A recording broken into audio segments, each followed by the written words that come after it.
Hi guys, welcome to today's Thursday live. The topic today is food sensitivities. That's what we're talking about, why they happen, how to overcome them. So let's get right to it. If you have questions like, why do you feel a certain way when you eat certain foods, or why and how do we develop food sensitivities and how to overcome them, this is the workshop for you. So here's an interesting fact. Did you know 70% of world's population is lactose intolerant? Yes. We're the only species who eat or drink milk and dairy products um, after we grow up. So most species, actually all species, stop eating or drinking milk after they grow up, so after they're a baby. And as we get older, our enzymes to digest the lactose slowly diminishes, and this is why a lot of people become lactose intolerant. So that's one problem. Now, the bigger problem really is that a lot of people don't know that they have food sensitivities, that they are lactose intolerant or, gluten intolerant or whatnot. So tell me in the comments, first of all, if you feel any of these symptoms, okay? If you ever have recurring coughs and you just don't know why. If you tend to get infections, like, especially for kids, ear infections are quite high. Itchiness, like itchy red eyes, itchy ears, itchy skin. If you ever feel that, let me know in the comments. Irregular digestion, so either constipation or diarrhea, or both, or alternating. Gas and bloating is huge. So a lot of people, they feel like they've gained weight, but in reality, it's just an inflammation around their body, especially around their belly, that makes them feel puffy and heavy. And you can lose a lot of weight by just changing your diet and your eating habits. It's incredible. Do you ever feel brain fog, anxiety? Do you feel sluggish, especially after you eat a meal, or low energy at some point during the day? Do you feel sleepy after a meal? you know Sometimes people blame it on the food, that the food was really heavy or they ate a lot, but it also has a lot to do with exactly what kind of food you were eating. What else? Rashes or any other kind of skin issues, like skin breakouts or dry patches on the skin, recurring colds and flu symptoms. So if you tend to get sick a lot, that means you have a lower immune system, and that can be linked to the inflammation that has been created in the body from specific foods that your gut is just not happy with, right? Intense cravings for dairy, for foods that have a lot of gluten, like breads and pastries, right? Sugary foods, any kind of cravings. So if you feel any of these things, let me know in the comments, because it's all related to what we're talking about.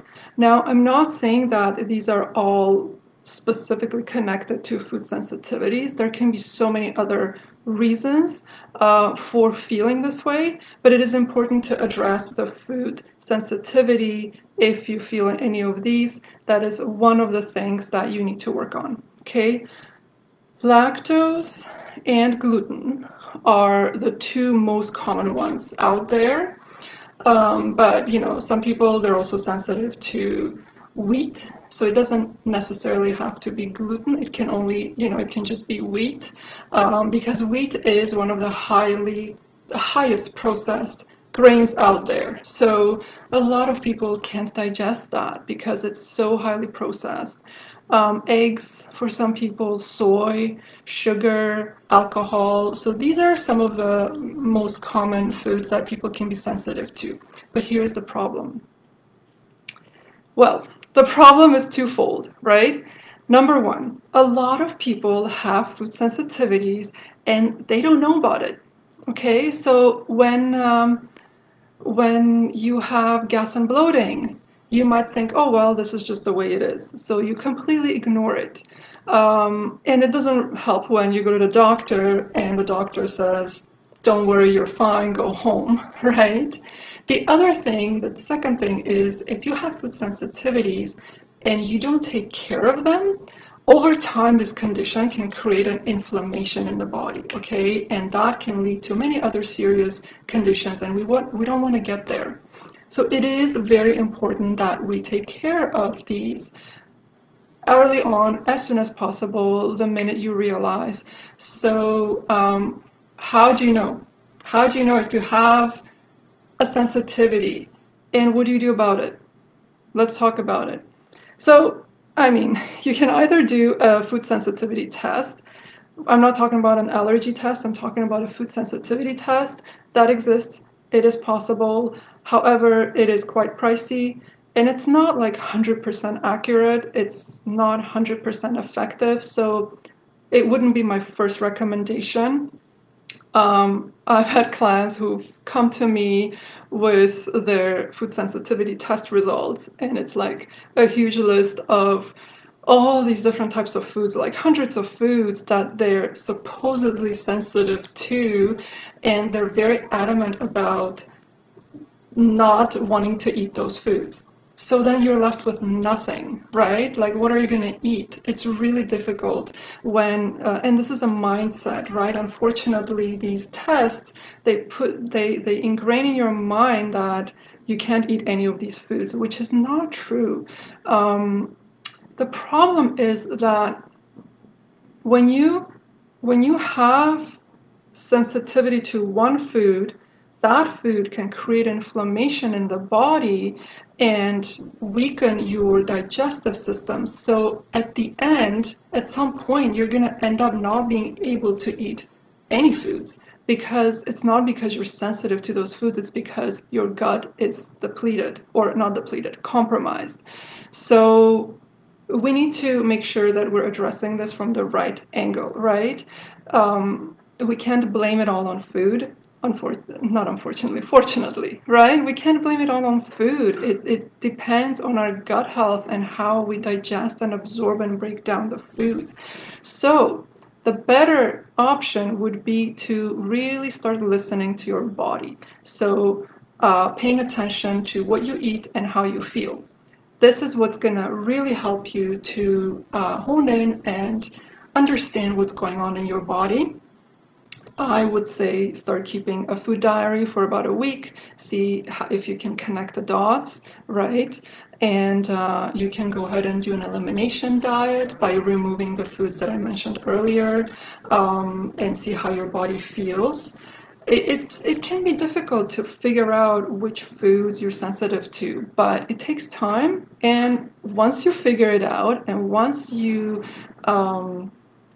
remove them from your diet for a while and replace them with, a more like healthier alternatives, give your body break.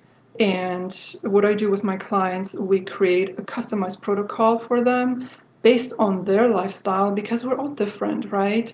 One thing might work for one person but not for another. So we create a very customized protocol for them. We add some supplements that help the gut heal faster, because you need to heal your gut. That's what's happening. Your digestive system needs to take a break to heal and to replenish. The lining, the intestinal lining needs to heal from the inflammation, so that you can again reintroduce these foods and feel okay eating them, right? So it's not just about eliminating all these foods forever. That's not going to really help anyone. You got to really take time to heal the gut. Okay, and that's what I do with my clients. I'll give you a personal example. So personally, some of you may know this already about me. I am lactose intolerant, dairy, so lactose, dairy, wheat sensitive. I can't do soy, gives me stomach ache, and sugar, also very sensitive to sugar. I get stomach ache from eating processed sugars. But this doesn't mean that I don't eat any of these foods ever, ever, ever, right? I eat them, but in moderation, because I've done my work in the past. So I did work on that. I did heal my gut. It really helped me to be able to eat these foods in moderation and really enjoy them, but not I don't have that need to eat them every day. I used to drink milk every single day, cold chocolate milk. Oh my God, it was so delicious. Now, I wouldn't even want to drink milk. I just don't like it anymore, you know? I find it very heavy and it's the taste, my taste buds have changed. And that's the thing. Don't worry, you know, if you're so in love with one food and you realize that you're sensitive to it, it doesn't mean that you're never going to eat it again. It also doesn't mean that you're going to miss it because as you work on improving your eating habits, changing your eating style, discovering new alternative foods that taste so much better because your palate will adjust, your taste buds will adjust. You're not going to miss the milk. You're not going to miss the everyday croissants that you used to love so much. I'm talking from experience. I love croissants, but I don't have to have them every day anymore because I have discovered so many other options that I can have that are delicious as well. So yeah, I mean, start here, do the food diary, see if you can pick out the foods that you're sensitive to. If you have those symptoms that I mentioned, definitely you want to start with this, do this, it's very important. And if you need help putting together a customized protocol for yourself, you know, to boost your mood, to overcome your cravings, to trim your waistline, we start with this, so I can help you with that. Just send me a message and we can book a call and chat about that. But I hope this helps. I hope this puts things into perspective for you guys. And yeah, have a good end of week, and I will see you next week. Bye.